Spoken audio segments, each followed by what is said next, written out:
Hola, buenas, ¿cómo están? Espero que se encuentren bien.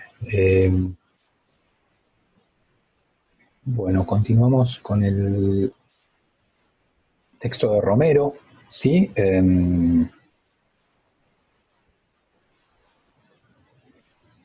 Sí, bien. Ahí estaba viendo nosotros la clase anterior, ¿sí? Comenzamos, bueno, con una de las cuestiones eh, más trascendentes para nuestra historia, digamos que más nos marcó como sociedad, que tenía que ver con este tema de. A ver, ay Dios, la barra es una cosa que me pone de loco. Bien, del plan sistemático de exterminio llevado adelante por el Estado, ¿sí? En una clara violación al Estado de Derecho, ¿sí? En una violación del sistema republicano y del Estado de Derecho. Eh, Hemos hablado, bueno, de esta organización, por eso hablamos de un plan racional, ¿sí? Organizado, eh, con distintos centros clandestinos de detención, ¿sí?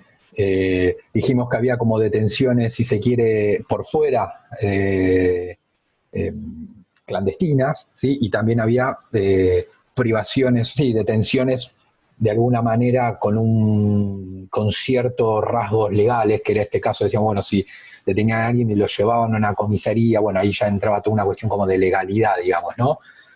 Eh, Teniendo en cuenta que muchas de esas detenciones, por más que fuera una comisaría, era por ejemplo, por ser militante político. Como que esa, pero bueno, de última entrabas como en cierto camino, sí, oficial, de oficialidad, ¿no? Como que algo es oficial, como decía, el Estado reconoce que que te está privando de la libertad, ¿sí? Después, obviamente, la cuestión era porque militabas políticamente, tal vez, ¿sí? Con lo cual ahí sería arbitraria la detención, ¿sí? Sin un motivo que violara, digamos, sin algún, digamos, había un motivo, obviamente, que era participar en política, pero bueno, obviamente eso en el hoy nos llamaría la atención, ¿no? Y que se detenga a alguien por su ideología política, cualquiera sea, ¿no? Esa ideología política. Pero era una detención, era una detención, digamos, que corría por los caminos oficiales. Es decir, el Estado reconocía que esa persona estaba deteniendo a esa persona. Mientras que con la cuestión clandestina, eso era diferente, porque ahí el Estado era el que lo estaba secuestrando sin reconocimiento de esa detención, ¿sí? Eh, Les reitero, por favor, si pueden ver este video, ¿sí? Dura muy poquito, ¿sí? Pero bueno, para que tengan una idea, hablamos de uno de los centros, que era la Escuela de Mecánica de la Armada, ¿sí? Estuvimos hablando del quiénes, ¿sí? Eso que la dictadura denominaba como subversivos, y en realidad, bueno, quiénes eran estos subversivos, o lo que la dictadura denominaba de esa manera, en realidad, ¿sí? Estuvimos hablando del perfil eh, de las personas detenidas, en concreto quiénes eran, ¿sí? Por eso decíamos también que era algo planificado, digamos, no es que se detenían cualquiera por cualquier cosa, ¿sí? O que se salía a matar gente tipo película de terror, sino que acá, al tener como un perfil, eso me indica que está como de alguna manera pensado, que no era al azar, ¿sí? Y que no era de casualidad, sino que respondía a una decisión, ¿sí? Bueno, lo que quiero decir es, bueno, hay que detener a fulano, mengano y sultano porque bla, bla, bla, bla, bla, bla. Es decir, yo ahí lo estoy pensando, no es que salgo a detener a gente porque sí. Bueno, acá hay algunas historias personales, acá también estuve, bueno, contando algunas de las cuestiones de cierto surgimiento de algunas organizaciones de derechos humanos, como Madres de Plaza de Mayo, Abuelas de Plaza de Mayo, ¿sí? Eh, pero bueno, en este video lo que vamos a desarrollar más que nada es el por qué, si llegamos al para qué, ¿sí? ¿Para qué y por qué? Y en este tema que decíamos que los secuestros, las detenciones, ¿sí? Las torturas, no eran una cuestión al azar, sino que tenía un objetivo, que guardaba un objetivo. Ese objetivo estaba claramente vinculado a eliminar un proyecto político y social. Fíjense cómo esto se va vinculando con lo que era la doctrina de seguridad nacional, que es lo que expliqué, eso es muy importante, en el último video de Svampa.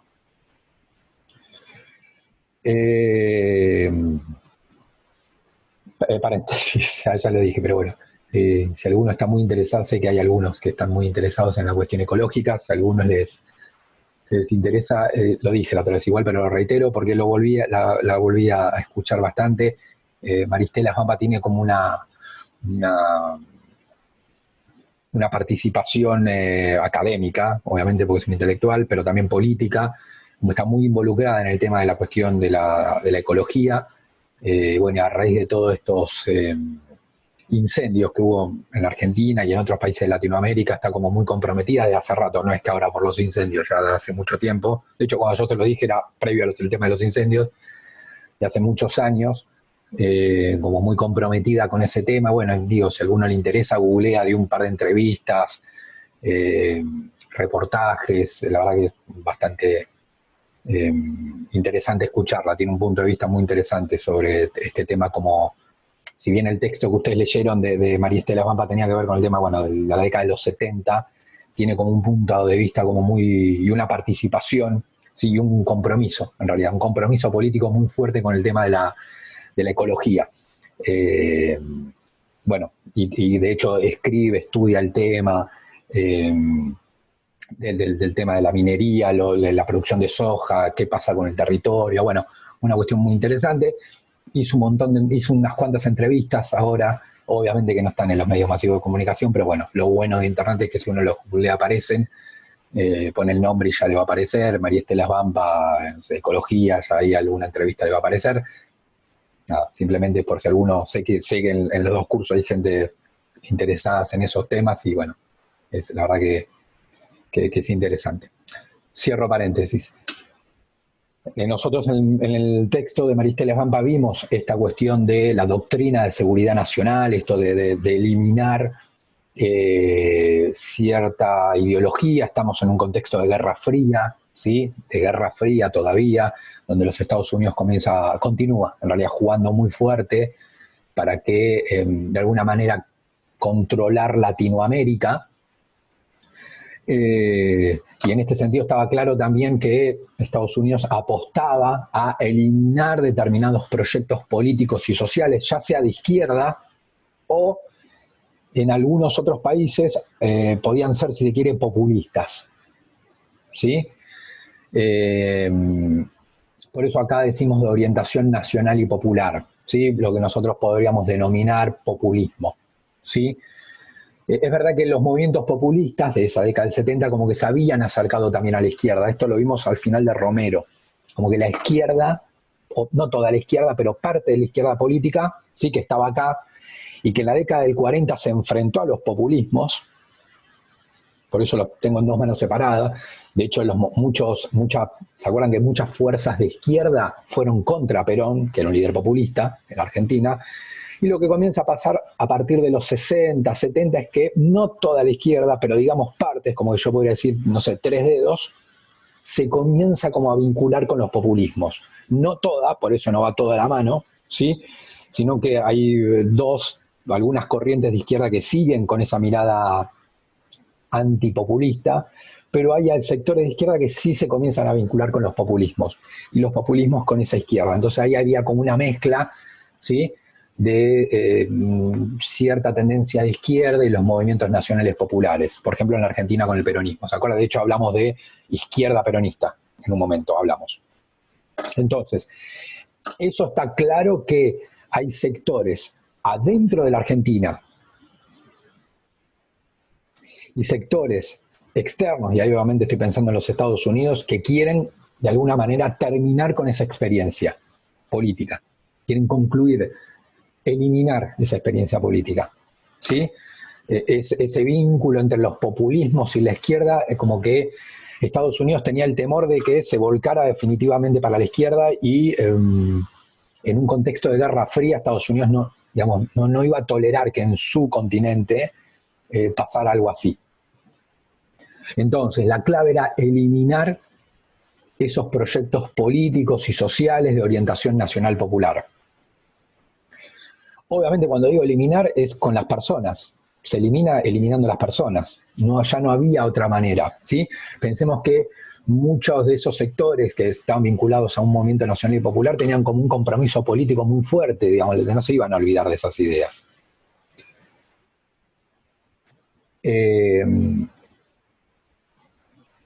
Esa eliminación de proyectos políticos y sociales de orientación nacional popular en realidad tiene como un una primera jugada fuerte. Sí, lo podemos decir ahora. Una apuesta fuerte. Entonces ahí, cuando decimos eliminar, obviamente estamos diciendo, obviamente cuando estoy preguntando quiénes, estoy hablando de sectores dominantes, de sectores dominantes que están radicados en la Argentina, obviamente, ¿no? En el caso que estamos hablando, ¿no? De Argentina. Y fíjense que estoy diciendo que están radicados, no digo están radicados en la Argentina, y acá entrarían, digamos, los sectores dominantes, sí, locales, es decir, y también, por ejemplo, multinacionales que estaban en la Argentina, ¿no? Entonces, esos sectores dominantes están compuestos por sectores dominantes locales, es decir, de la Argentina, sí, argentinos, digamos, y también con un cierto grupo de empresas multinacionales que estaban radicadas ya en la Argentina, ¿sí? Radicados en la Argentina. Es decir, ¿quién busca esa eliminación de un proyecto político y social de orientación nacional popular? Sectores dominantes radicados en la Argentina, esto sería así. Y ahí adentro, ¿a quién tengo? A sectores dominantes locales, ¿sí? Y sectores dominantes vinculados a las multinacionales. Obviamente, también el que va a jugar fuertemente, ahí lo repito, obviamente tiene que ver con el gobierno norteamericano. ¿Sí? Con el gobierno norteamericano. Que busca eliminar esos proyectos. Y ahí lo que estoy diciendo es eliminar de alguna manera apoyando esto. De alguna manera apoyando esto. ¿Sí? Entonces, se entendía por las dudas, ahí creo que ya esto lo tienen claro, pero por las dudas lo planteo, cuando hablamos de movimientos nacionales, populares, estoy hablando de modelos vinculados a la industria por sustitución, desde el punto de vista más social y político, un Estado benefactor que busca como reducir las diferencias que genera el capitalismo, las diferencias sociales, ¿sí? Si bien la palabra eliminar las desigualdades es muy fuerte, es una palabra muy fuerte, eliminar, sí lo que puedo decir es que busca como reducir fuertemente esa desigualdad, ¿no? Esa desigualdad social, ¿no? Por otro lado, desde el punto de vista de la economía, estoy hablando de un Estado keynesiano, muy cercano a una economía, digamos, una economía mixta, que esto lo vimos en el texto de Hobsbawm, ¿sí? Y obviamente acá es donde jugaba los Estados Unidos, que entendían que en muchos casos esos gobiernos nacionales populares en política exterior buscaban mucha autonomía, ¿sí? Buscaban mucha autonomía en política exterior, ¿sí?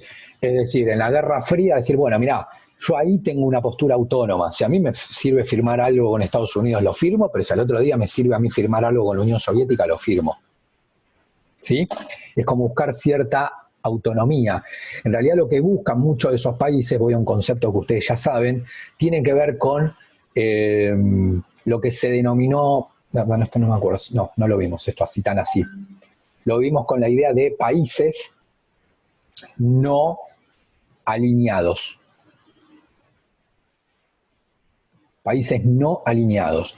Es decir, esta idea de que, bueno, están los países del primer mundo que apoyan a los Estados Unidos, otra serie de países que están a muerte con la Unión Soviética, y después hay una serie, y lo decían, ¿no? Decir, bueno, yo quiero ser un país no alineado. En realidad ahí, en cierta medida, también hablamos del tercer mundo. ¿no? Es decir, bueno, y ahí está la autonomía. Es decir, bueno, yo sé que hay una serie de países que están muy aliados a los Estados Unidos, otros que están muy vinculados a la Unión Soviética, y había una serie de países, ¿sí?, que lo que buscaban es como autonomía. Entendido en sentido de política exterior, estoy hablando, autonomía en política exterior, ¿no? Es decir, bueno, ¿qué somos? Bueno, somos países, ellos decían, bueno, somos países no alineados, ni con uno ni con otro. Que no quiere decir que no me relacionara con los Estados Unidos o con la Unión Soviética, porque eso obviamente no, es como decir, no me vinculo con China ahora. Es imposible. O no me vinculo con Estados Unidos ahora. Es imposible porque son dos potencias, pero sí decir, mira, yo me vinculo con los dos. De hecho, me vinculo con los dos, no es con uno solo. ¿Sí? Entonces, ahí estaba como la autonomía en política exterior. ¿Sí? Esto de ser un país no alineado, buscar, ahí estaba la clave, buscar ser un país no alineado. Y eso a Estados Unidos sí que le hace ruido, porque obviamente lo que quería Estados Unidos, sobre todo en el continente americano, que era su área de influencia, querían que los países tuvieran, ni siquiera, no se bancaba el no alineado. Obviamente mucho menos que apoyaran a la Unión Soviética solamente, pero bueno, eso ni hablar, ya ni lo digo. Tampoco como cierta autonomía. Acá lo que esperaba los Estados Unidos era un alineamiento total con el gobierno norteamericano. Los gobiernos nacionales populares tenían esta idea, si se quiere, más de no alineamiento, entonces ahí viene el tema, ¿no?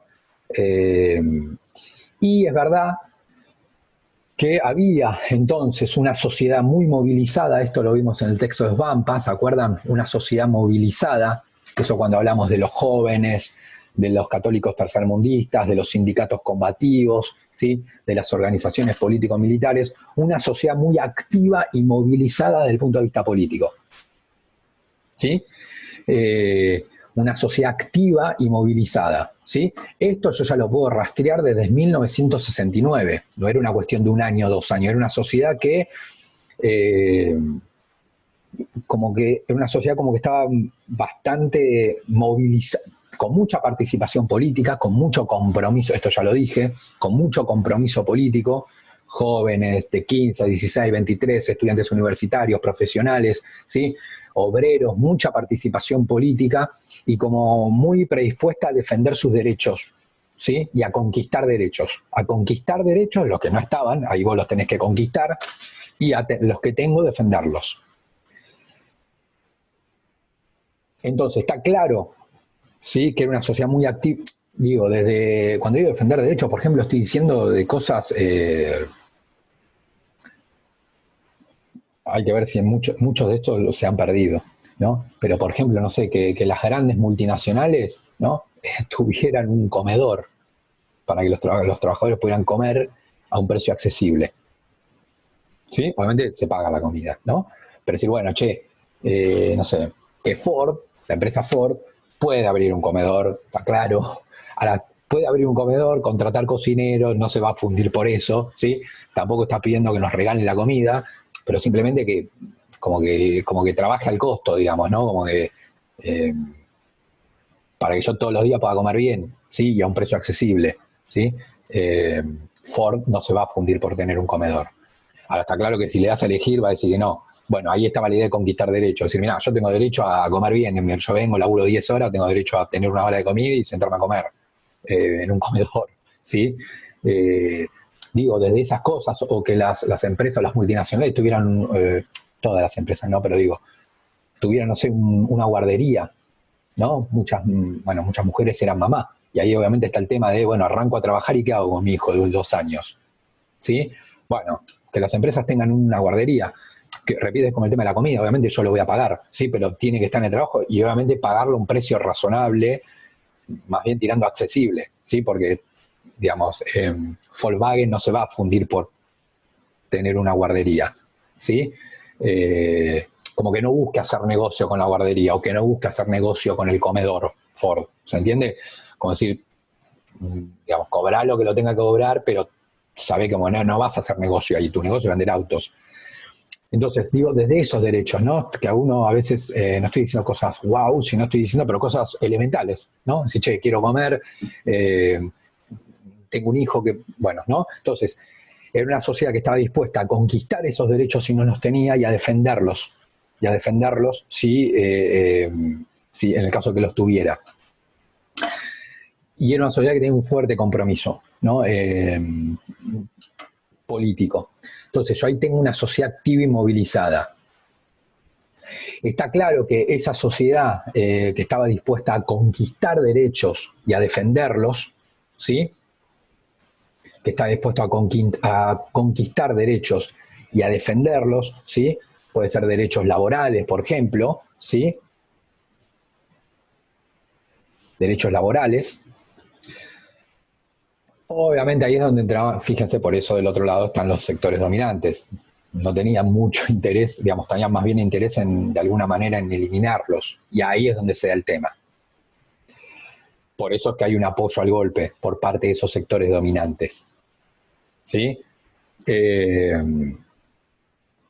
Entonces, de acuerdo a la idea que tenía el gobierno de facto, recuerden el concepto de gobierno de facto, que es lo contrario a gobierno de iure, que es el gobierno de derecho, ¿sí?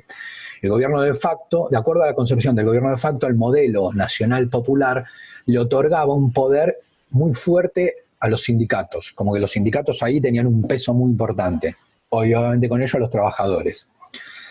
En la disputa por la distribución de la riqueza, la famosa torta que siempre hablamos, con el sector capitalista, es que se generaba un escenario de inestabilidad y desorden, ¿no? Yo lo que planteaba, por lo tanto, la dictadura cívico-militar tenía como objetivo central eliminar la presión corporativa.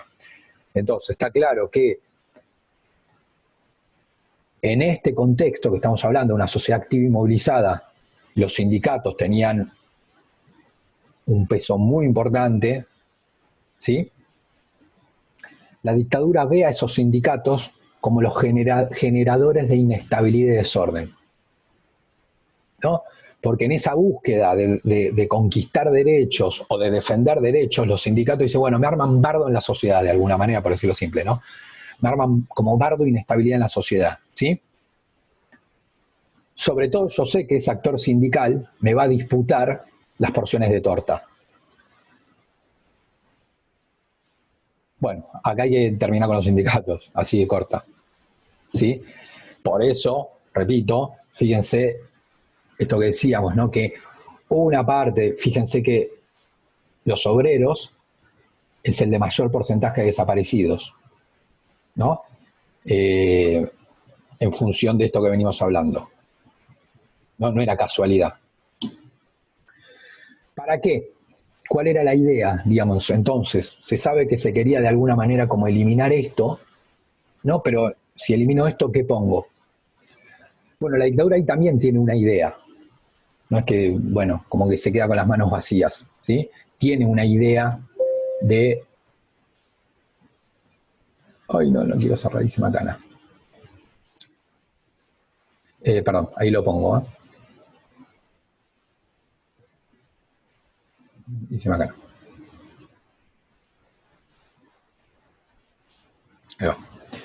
¿Qué es lo que se quiere como establecer? No, bueno, ahí está claro que se quiere imponer que un nuevo modelo económico y social en la Argentina. Es decir, que hay como un proyecto de ¿qué pongo? ¿No? Acá sería, bueno, bien, acá sería lo que no quiero, lo que quiero eliminar, ¿no?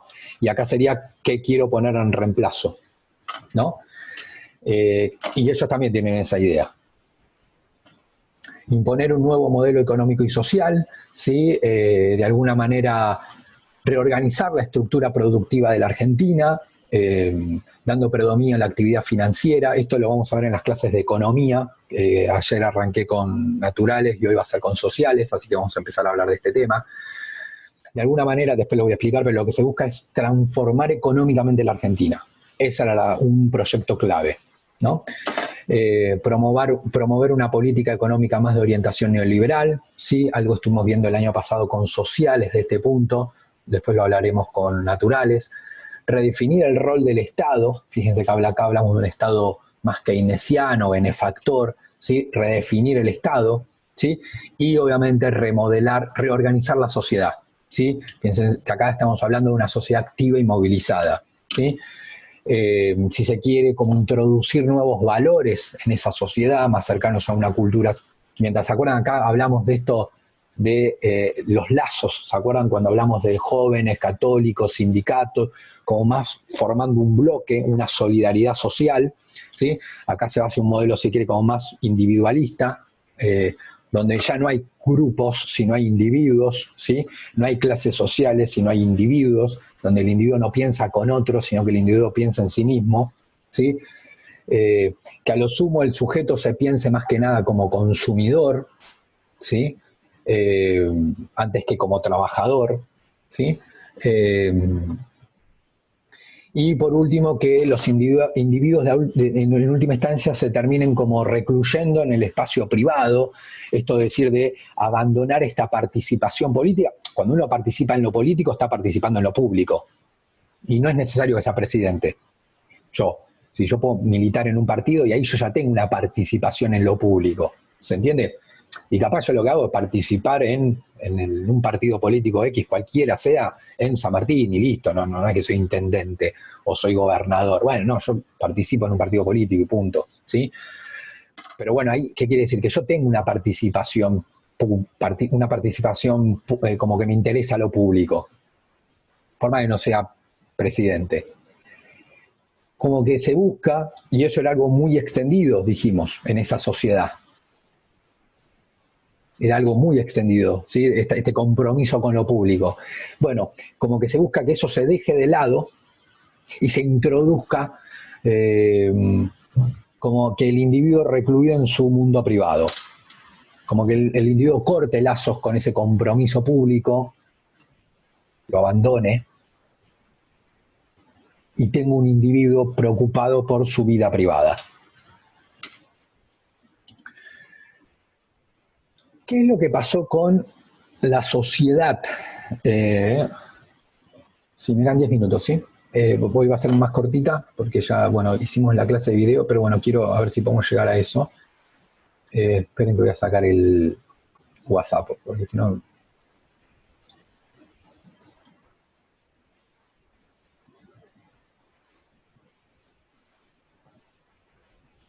Ahí va. Explico esto y ahí cortamos, ¿sí? ¿Qué sería? El Estado terrorista, ¿qué pasaba? Es como analizar un poquito qué pasaba con la sociedad en ese momento, ¿no? Frente a eso. ¿Qué pasaba con la sociedad frente a esto, estoy diciendo, ¿no? Frente a estas diapositivas que estamos viendo, ¿no?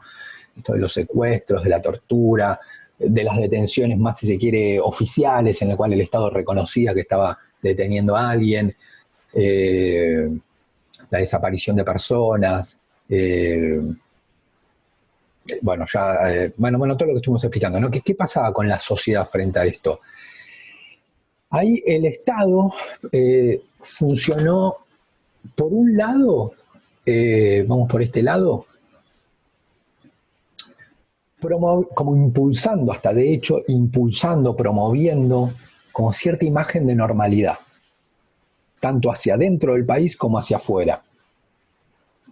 Es decir, un Estado que promovía cierto funcionamiento de la sociedad y hasta impulsaba, no digo dejaba, no, impulsaba, buscaba, tenía la intención de dar imagen de normalidad, tanto para que los propios argentinos, digamos, vieran eso y también para afuera. Y en ese sentido es que, bueno, incluso hasta desde el primer momento, es como que, bueno, los bancos siguen funcionando, los comercios, los shoppings, los teatros, la televisión, digamos, había obras de teatro, todo esto, seguían, el sábado, boliches, todo normal, ¿sí? Hasta incluso, por eso digo también mostrar afuera el país, como organizar un mundial de fútbol, como acá está todo normal, todo bien, es más, no todo normal, sí, normal, pero nos va bien porque estamos organizando un mundial de fútbol, vienen periodistas de todo el mundo, vienen equipos de fútbol, como que va todo normal, como todo normal bien, digamos, ¿no? Como el país organiza un evento mundial que se televisa a todo el mundo. Bueno, como decir, por eso digo impulsar, como que impulsar o promover cierta normalidad, ¿no? Ahora, está claro que al mismo momento, mientras estaban los boliches a la noche y la gente después iba al teatro, iba al cine, se iba a comer una pizza, digamos, como que en ese mismo lugar actuaba el Estado clandestino. ¿Esto qué quiere decir? que vos ibas al colegio, caminando al colegio y paraba un auto y secuestraba a una persona, ¿no? Y bueno, y vos después seguías al colegio. ¿Qué ibas a, digamos, seguías? Yo qué sé.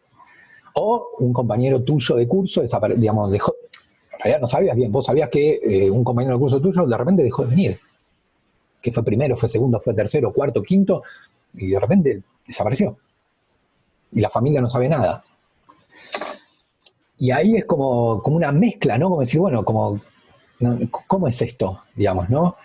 Por un lado, áreas de normalidad, y bueno, y obviamente la gente, por un lado, parte de la sociedad seguía funcionando en esa área de normalidad, ¿sí? Bueno, voy a comer una pizza, voy al boliche, y capaz al otro día en la casa del vecino golpearon, tiraron la puerta abajo y se llevaron a una mujer embarazada, ¿no? Entonces, es como que era muy, casi que enfermizo, ¿no? Pero es como que funcionaba todo eso, ¿no? No es tipo como que, bueno, salimos a secuestrar personas y se cierra todo y todo, digamos, como que eso así no funciona tan así, ¿sí? Vea programas de televisión y seguían los programas de entretenimiento y bueno, y en el paralelo funcionaba como que toda esta cuestión clandestina, ¿no? Que obviamente para la sociedad, ¿dónde se hacía visible que algo estaba pasando? En los secuestros. Porque es verdad que después, lo que se acuerdan decíamos antes, que el lugar donde estaba detenida la persona, donde estaba secuestrada, eran lugares clandestinos. Es decir, yo capaz pasaba por la puerta y, por ejemplo, la puerta de la ESMA, y decía, ah, bueno, está la ESMA, un colegio de militares donde van a aprender, la verdad, ni idea que adentro estaban torturando personas. ¿Sí? Como que eso lo veía como un espacio normal, que se suma en una escuela, donde hay, mirá, de hecho ahora están entrando pibes, cantan el himno, es todo normal. Sin saber capaz que en el subsuelo estaban torturando a una persona, ¿no? Pero sí donde yo podía percibir que había algo raro, y en los secuestros, porque si voy caminando por la calle y de repente para un auto sin chapa y bajan 4 tipos y agarran de los pelos a una chica, la meten adentro del auto y se van, bueno, evidentemente eso no es normal. O, bueno, como por ejemplo pasó con Rodolfo Walsh. Obviamente muchos de estos militantes ya al último tiempo estaban, desde hace rato en realidad, ya estaban armados, porque sabían en algún momento estos militantes estaba claro que, digamos, algo iba a pasar, algo no bueno les iba a pasar. Con lo cual, en muchos casos lo que había era tiroteos, ¿sí? Tipo, iban a agarrar a alguien, o sea, a un dirigente sindical o a un obrero, y ese obrero ya tenía un arma porque sabía que lo iban a venir. Intuía que algo estaba pasando, ¿sí? Y entonces muchos deciden, no, a mí no me van a llevar de una, así.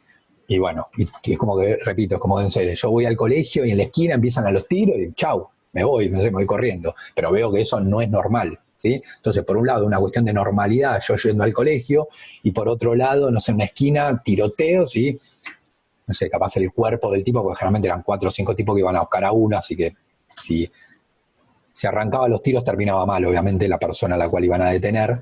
Estaba el cuerpo ahí tirado, todo ensangrentado. Chau. Entonces, ahí sí, digamos, como que se hace visible, se entiende lo clandestino, se hace visible, porque yo en verdad no sabía que estaban torturando a alguien en la ESMA, ¿sí?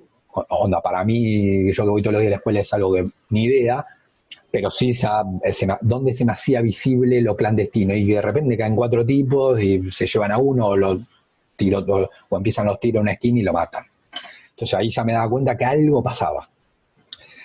Bueno, entonces, ¿qué pasó con esa sociedad cuando de alguna manera comienza a percibir que algo estaba pasando? Bueno, ahí va a haber diferentes respuestas, ¿no? ¿Qué es lo que va a suceder? Sí, esto no sería de toda la sociedad, en realidad, sí, pero sí podríamos agregar una más, ¿sí?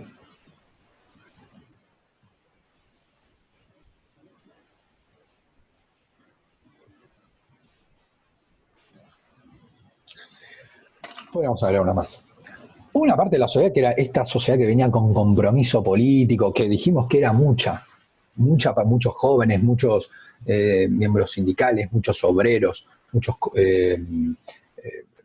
personas vinculadas al catolicismo tercermundista, ¿sí? Que tenían como un compromiso político y empiezan a percibir que algo no estaba funcionando bien, o algo era raro, digamos, ¿sí? No sabían bien claro qué, porque algo así en la Argentina no había pasado.